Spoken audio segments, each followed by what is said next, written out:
Assalamualaikum warahmatullahi wabarakatuh. Selamat datang di Lentera Sunyi bersama saya Jojo. Kali ini, admin akan menceritakan cerita mistis pendakian kiriman dari Badil Akbar Nugraha yang dikirimkan lewat email kami. Badil mengirimkan cerita pengalaman mistisnya saat mendaki Gunung Gede Pangrango pada tahun 2020 bersama teman-temannya dan bertemu dengan sosok rati dan pendaki misterius. Sebelum ke ceritanya, admin mau mengucapkan selamat menunaikan ibadah puasa buat teman-temanku yang muslim. Semoga kalian diberikan kelancaran dan dimudahkan dalam menjalankan ibadah ini. Amin. Bagaimana kisah lengkapnya? Langsung saja kita simak ceritanya.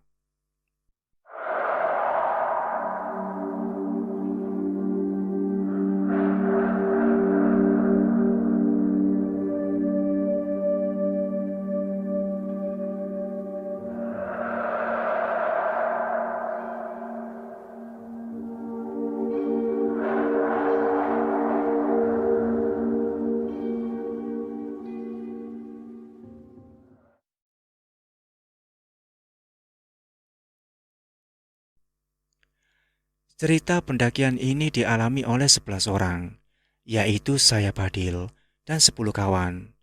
Total 10 pria dan 1 wanita, yaitu Badil, Sudel, Cibi, Oyek, Butet, Walun, Mota, Legi, Uzi, Anker, dan Pena. Rencana pendakian ini sudah kami jadwalkan 1 bulan sebelumnya, di mana kami akan mendaki tanggal 17 sampai 18 Desember 2020 ke Gunung Gede Pangrango via Cibodas. Tanggal 15 Desember, kawan kami dari Pasuruan berangkat menggunakan kereta menuju kota Tasikmalaya. Kawan kami ini yaitu Mas Oyek. Oyek tiba tanggal 16 pagi dan dijemput oleh Sudel menggunakan motor menuju basecamp kami di daerah Garut Utara. Setiba di basecamp, kami semua packing ulang dan mempersiapkan barang-barang yang seharusnya dibawa dan tentunya safety. Kami pun berangkat jam 7 malam dari Garut menuju Cianjur menggunakan mobil dan juga sekalian menjemput Legi di sebuah tempat. Sekitar 3,5 jam perjalanan dari Garut menuju Cianjur, kami pun tiba di salah satu basecamp di jalur Cibodas. Dan ternyata, teman wanita kami sudah menunggu di sana. Ya, dia adalah Pena, tokoh sentral di pendakian kali ini, yang sedang menunggu kedatangan kami bersama dengan ibu, bapak, adik, dan kerabatnya. Kami pun mengobrol dan saling berkenalan satu sama lain dengan kawan yang lain. Setelah itu, keluarga dari Pena pamit pulang ke Bogor. Selang beberapa saat kemudian kawan-kawan tertidur. Sementara itu, kami bertiga, yaitu Badil, Sute, dan Oyek tidak bisa tidur dan memutuskan untuk ngopi di warung, sembari mengobrol ngalung ngidul. Dan di pertengahan obrolan kami, sedikit membahas tentang pertemuan Sute dan Pena ketika bertemu dengan Oyek saat mendaki Gunung Lawu Desember tahun lalu. Di mana ketika pendakian tersebut, Pena saat itu beberapa kali mengalami kerasukan para penghuni gaib Gunung Lawu, dan alhamdulillah dapat dihandle oleh Oyek kala itu. Kami bertiga, Badil, Sute, dan Oyek, sudah siap untuk pendakian pagi nanti apabila ada suatu hal mistis terjadi di perjalanan. Saat itu, hanya kami bertiga yang mengetahui perihal Pena yang sangat peka akan hal gaib seperti itu, dan kawan-kawan yang lain tidak mengetahui. Kami pun mengobrol sampai jam 3 pagi dan kemudian lanjutkan tidur. Pagi pun tiba. Jam setengah 6 pagi, kami semua terbangun oleh teriakan seorang wanita yang membangunkan kami. Ternyata itu adalah suara Pena. "Woi, bangun kalian, sudah siang ini." Kami segera bergegas persiapan pagi itu, mandi, packing ulang dan sarapan.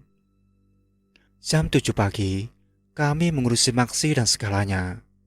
Jam 8 pagi, kami berdoa dan langsung start pendakian ke Gunung Gede Pangrango via Cibodas dengan formasi Badil, Sudel, Pena, Oyek, Legi, Anker, Mota, Uzi, Walun, Cipi dan Butet. Di perjalanan menuju Telaga Biru, rombongan kami terbagi menjadi dua kelompok. Tim 1 yang tiba di Telaga Biru adalah Badil, Sudel, Pena, Oyek, dan Legi. Sementara kawannya lainnya tiba 10 menit kemudian di Telaga Biru. Oh iya, tim kami berbekal 2 HT. Tim 1 dan 2 untuk saling berkomunikasi perihal medan, cuaca, dan kondisi di perjalanan menuju area camp. Kami tim 1 melanjutkan perjalanan menuju shelter air panas 1. Pos demi pos kami lewati dan sempat break sejenak di shelter Batu Kukus 1 untuk sebatas melanjutkan perjalanan kembali menuju shelter Batu Kukus 2 dan 3. Tanpa terasa kami pun tiba di shelter air panas 1 jam 11 siang lebih 45 menit dan sempat kebingungan karena tidak menemukan shelter Batu Kukus 3. Sempat berpapasan dengan rombongan yang akan turun dan naik kala itu. Di shelter air panas ini, kami menunaikan ibadah sholat zuhur dan menjama asar, dan dilanjut memasak makanan karena lapar dan sudah waktunya makan siang. Jam 1 siang, kami lanjut berjalan menuju area camp Kandang Badak dan melewati pos Kandang Batu. Oh iya, di shelter air panas, Pena melihat sosok anak kecil dan dia mengikuti rombongan tim 1 hingga area camp. Di tengah perjalanan menuju pos Kandang Batu, saya bertemu dengan YouTuber Damar Kelana yang akan turun dan sempat bersuah foto di trek menuju pos Kandang Badak sekitaran air terjun Panjawilu. Waktu itu hujan gerimis hingga pos Kandang Badak. Tim 1 terbagi 2 rombongan. Saat itu saya bersama Legi berada di depan menuju pos Kandang Badak dan kami berdua tiba di pos Kandang Badak sekitar jam 2 siang. Sementara itu Sudel, Pena, Oyek, Mota, Anker, dan Uzi tiba sekitar jam 3 sore. Dan ternyata di tengah perjalanan sekitar air terjun Panjawilu, Pena beberapa kali kerasukan. Cerita dari Oyek dan Sudel di area camp. Oyek curiga ketika ada sosok anak kecil, keturunan Cina, yang mau masuk ke tubuh Pena. Pena tiba-tiba berjalan sendiri agak membungkuk ketika yang lainnya istirahat di pertengahan pos Kandang Batu tanpa melihat kiri kanan. Ternyata dirasuki oleh sosok anak kecil dan berbicara seperti Doraemon. Juga bergestur seperti yang ketakutan dan ingin ikut ke atas. Alhamdulillah dapat dihandle oleh Oyek saat berada di pertengahan Kandang Batu menuju air terjun. Pena dirasuki kembali oleh sesosok wanita di sekitaran tanjakan setelah air terjun Panjawilu. Oyek coba berkomunikasi, tetapi tidak dihiraukan. Oyek pun sempat membiarkannya dan berkata, "Ya udah, jalan sana ke rumahmu, tunjukin di mana." Dan ternyata Pena berjalan menuju dinding tebing tanjakan, seolah dapat menembus tebing tersebut. Oyek, Sudel, Uzi, Mota, dan Angker pun hanya tersenyum dan heran melihatnya. Tidak lama kemudian, Oyek dapat kembali menyadarkan Pena. Ketika di pertengahan menuju pos Kandang Badak, Pena kembali dirasuki oleh sosok anak kecil yang mengikutinya di shelter air panas 1 hingga sekitar 20 meter sebelum pelang pos Kandang Badak. Saat itu, saya memutuskan menyusul mereka karena merasa ada suatu hal terjadi.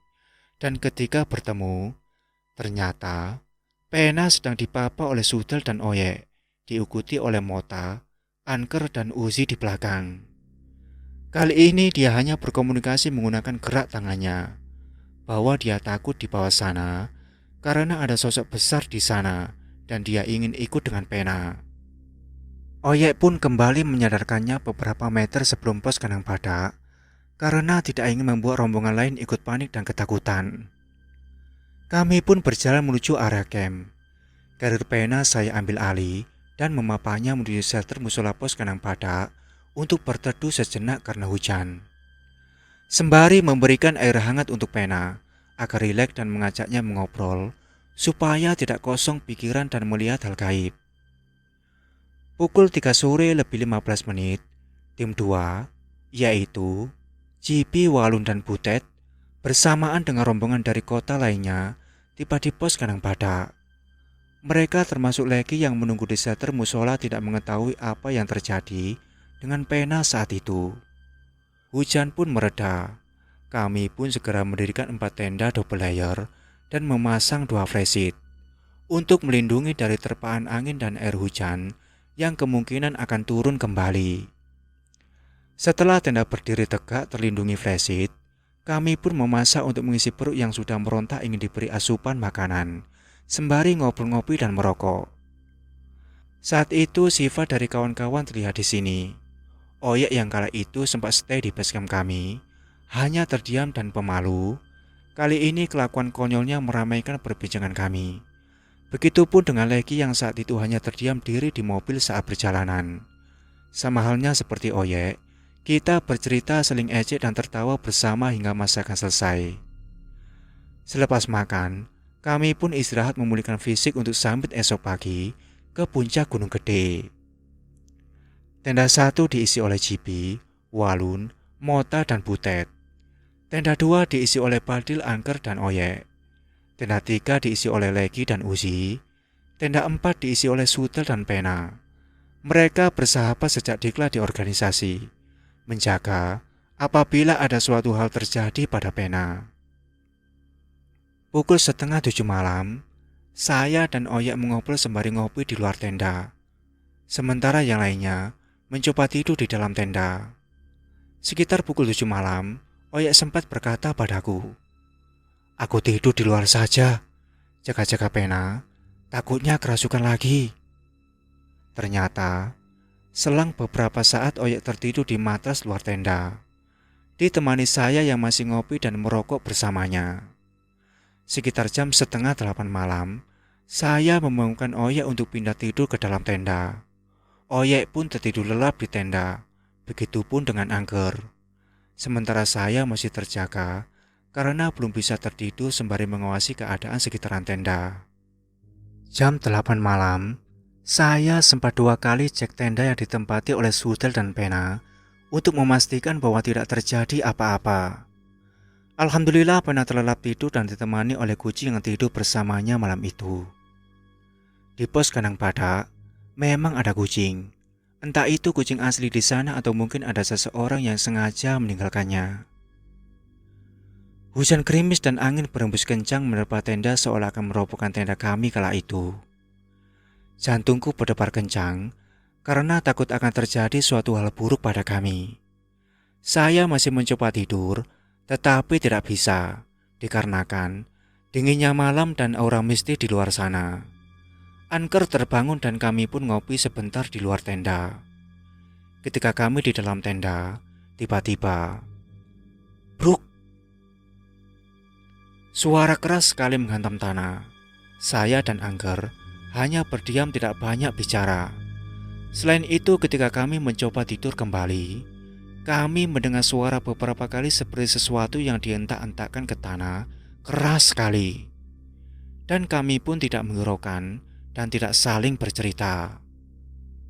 Jam 1 malam, saya tertidur dan sempat terdengar suara dari Sultan dan Pena yang terbangun karena lapar dan kemudian memasak mie instan kala itu. Cerita dari Pena, ketika menjelang maghrib, dia melihat ada anak kecil yang mengikutinya berada di dekat plang pos kandang badak. Dia berkomunikasi batin dengan anak itu dan anak tersebut berkata, "Aku hanya menjagamu agar tidak ada yang masuk lagi merasukimu," ucap anak kecil tersebut. Lalu ketika saya membangunkan Pena kedua kalinya, dia sempat terbangun. Dan setelah saya masuk tenda, tidak lama setelah itu, angin berembus kencang dan ada sosok besar yang terbang di atas tenda kami.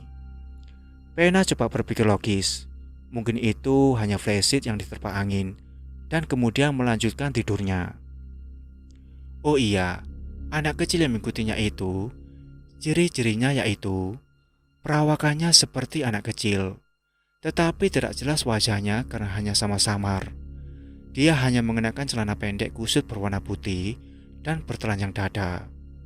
Cerita Pena saat sampai di base camp.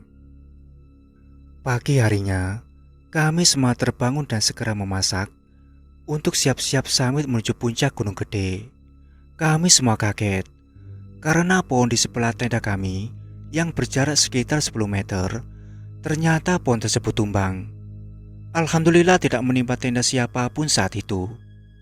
Ternyata Oyek dan kawan-kawan sudah terbangun dari jam 3 pagi dan berbincang-bincang hingga pagi hari, melanjutkan memasak sarapan. Dari malam hujan belum reda hingga pagi hari. Jam 8 pagi, kami berdoa terlebih dahulu sebelum melanjutkan summit ke puncak Gunung Gede. Cuaca masih hujan rintik-rintik. Kami semua menggunakan jas hujan untuk melindungi tubuh kami. Langkah demi langkah kami nikmati menuju puncak Gunung Gede. Sesampainya di trek Tanjakan Setan, kami semua takjub dan tertantang untuk melewati trek tersebut.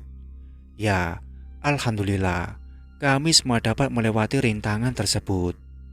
Jam 10 pagi, kami tiba di batas vegetasi, lalu ke warung bala-bala menuju puncak dan istirahat sejenak menyeduh kopi dan mie instan. Karena jalur menuju puncak saat itu tertutup kabut yang sangat tebal. Ketika kami mengobrol, tiba-tiba Pena berjalan sendiri menuju arah puncak Gede dan dikejar oleh Oyek, lalu disusul olehku. Memegangi dan mendudukkan Pena di dekat pohon cantigi, Oyek coba berkomunikasi dengannya. "Siapa ini?" Tetapi tidak ada jawaban, hanya menunjuk ke arah puncak.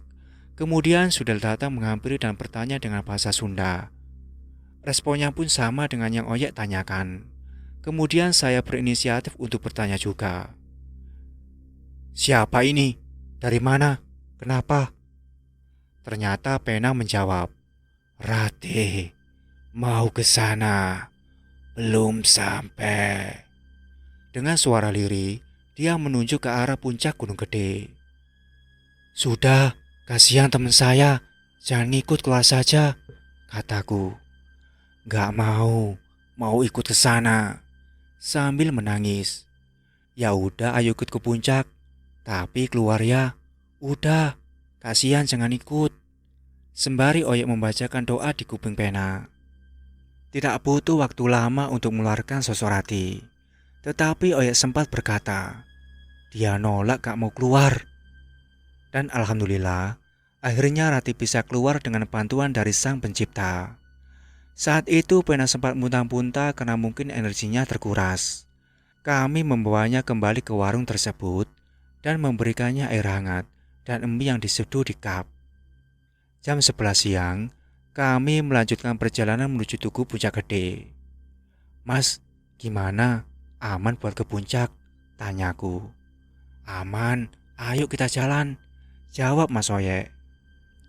Cuaca saat itu, hujan gerimis dengan kabut tebal menghalangi pandangan kami. Juga bau belerang dari arah kawah sempat membuat kami kewalahan dan ragu untuk melanjutkan perjalanan menuju Tugu Puncak Gede. Sepanjang perjalanan, kami bersolawat dan memohon perlindungan kepada Sang Pencipta agar dikuatkan dan dipermudah di perjalanan kami.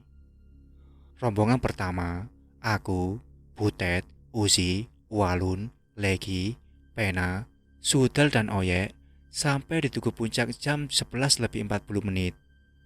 Saat itu Angker dan Cipi tertinggal di belakang sekitar 100 meter menuju Tugu Puncak. Dan ternyata Angker merasa sesal dan tidak kuat melanjutkan perjalanan karena menghirup bau belerang, karena dia mempunyai riwayat paru-paru. Ketika itu kami berkabar melalui HT.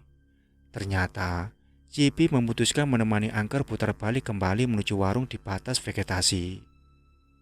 Mereka berdua sempat disusul kembali oleh Sudel dan Oyek untuk memastikan keadaan mereka dan memberikan bantuan oksigen kepada Angker. Oyek membawa oksigen portable untuk berjaga bila ada suatu hal terjadi. Karena dia seorang mantri di salah satu klinik di kotanya. Alhamdulillah aman terkendali dan mereka, Angker dan Cipi, melanjutkan turun ke arah warung. Sudel dan Oyek kembali menuju Tugu Puncak bersama kami. Kami tidak berlama-lama di puncak. Setelah selesai bersuah foto beberapa saat, jam 12 siang, kami turun kembali menuju area camp Ganang Pada.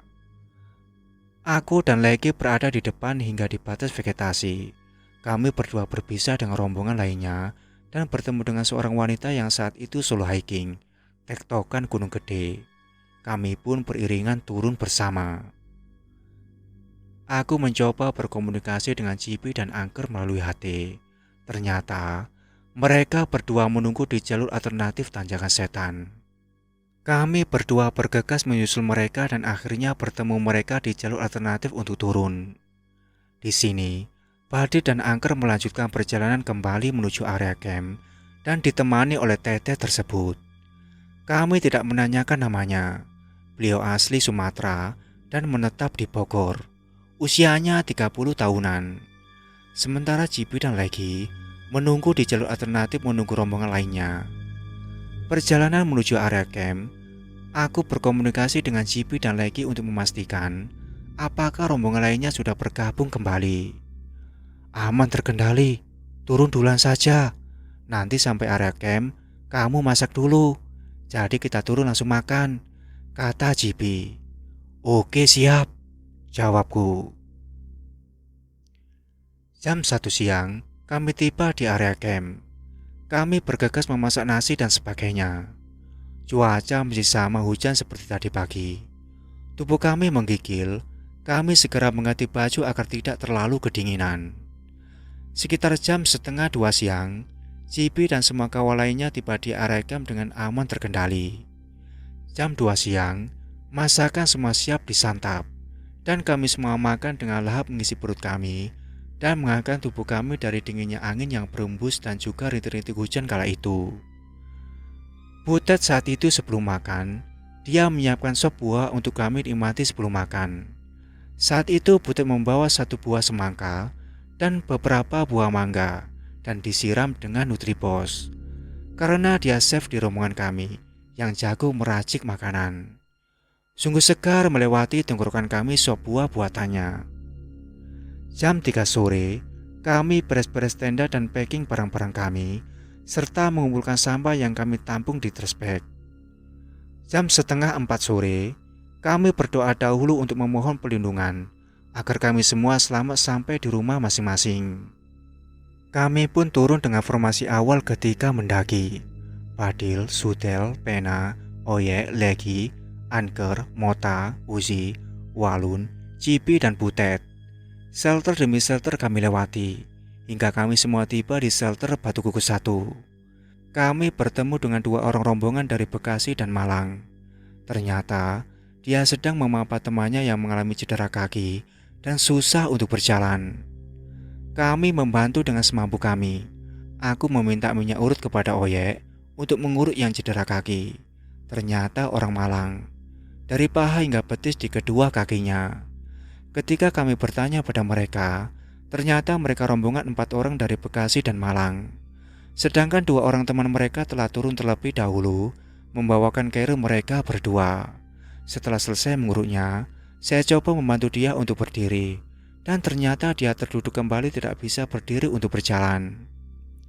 Kami pun melanjutkan perjalanan turun kembali dan mencoba mencari ranger untuk memberikan informasi dan meminta pertolongan. Ketika itu, kami bertemu dengan 2 teman mereka di bawah shelter Rawadenok 2 sedang beristirahat karena kelelahan. Masing-masing membawa 2 carrier saat itu. Kami mempercepat langkah kami dengan sedikit berlari untuk mencari ranger. Kami sempat berpapasan dengan beberapa rombongan pendaki yang akan naik dan bertanya apakah bertemu dengan ranger.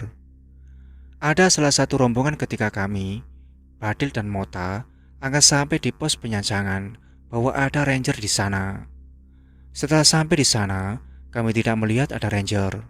Oh iya, saat itu Walun dan Legi telah sampai duluan di penyancangan kuda. Badil, Mota, dan Uji sampai sekitar jam 5 sore lebih 20 menit. Badil dan Mota melanjutkan perjalanan menuju pos volunteer untuk memberikan informasi perihal orang yang cedera. Sementara Walun, Legi, dan Uzi menunggu kawan lainnya di pos penyancangan. Jam setengah 6 sore, kami berdua melewati jembatan Rawa Gayonggong dengan langkah cepat. Karena aura mistik di tempat ini sangat terasa, seolah ada yang mengawasi pergerakan kami di sisi kanan dan kiri jembatan. Kami pun tiba di Telaga Biru. Gimana? Lanjut atau break dulu? Tanyaku. Lanjut aja ayo, jawab Mota. Saat itu di Telaga Biru ada 4 rombongan dari Tangerang yang sedang istirahat sebelum turun ke base camp. Suasana di Telaga Biru pun sama, dengan aura mencekam dan menyeramkan. Jam 5 sore lebih 45 menit, kami break sejenak di sekitaran HM13 dan bertemu dengan 4 orang rombongan dari Bogor. Sembari sebatas dan juga menunggu azan maghrib berkumandang, kami berbagi rokok dan bertukar cerita. Jam 6 sore, kami lanjut perjalanan menuju pos volunteer.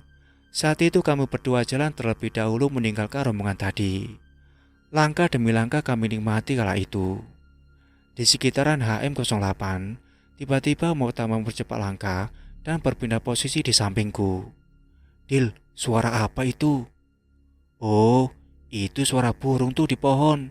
Aku mencoba berpikir positif dan logis. Setelah perbincangan itu, kami berdua lebih mempercepat langkah. Ketika berjalan turun, aku mendengar suara "Wush" di belakang kami berdua, dan aku sempat melihat ke belakang. Anehnya, tidak ada apapun. Sedangkan Mota berbeda dengan apa yang aku dengar. Dia mendengar suara banyak orang tertawa di kiri kanan trek menuju turun. Kami terus berjalan cepat dan akhirnya tiba di pos volunteer sekitar jam 6 sore lebih 20 menit. Kami berdua langsung lapor kepada volunteer perihal peristiwa yang terjadi kepada rombongan orang Bekasi dan Malang. Lalu kami turun menuju base camp dan tiba sekitar jam 6 sore lebih 38 menit, langsung beristirahat. Rombongan lainnya tiba jam setengah 8 malam. Kita beralih ke rombongan yang turun belakangan. Walun dan Legi, mereka ketika melewati jembatan merasa sangat mencekam. Dan ketika di Telaga Biru, Walun dan Legi melihat sosok kepala berada di shelter. Legi memberi kode ke Walun untuk mempercepat langkahnya dan tidak melihat ke arah shelter. Jibi, Uzi dan Angker sama. Mereka juga mengalami apa yang terjadi pada rombongan Walun dan Legi.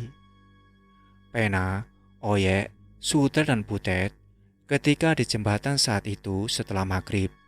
Pena sama-sama melihat di sekitaran jembatan ada sesosok pocong yang sedang berdiri. Pena hanya terdiam dan tidak memberitahu siapapun, hanya menginstruksikan untuk mempercepat langkah. Bahkan ketika di pertengahan jembatan, Pena sempat berucap kepada Oyek, "Oyek, kamu di depan aja. Gak usah, aku di belakang aja. Lencengmu itu loh berisik bikin pusing." Akhirnya, Oyek mengalah dan memegangi loncengnya agar tidak berbunyi dan tidak ingin ada hal aneh terjadi. Ketika di jembatan, Pena merasa ada yang mengikuti di barisan paling belakang Butet karena langkahnya berbeda.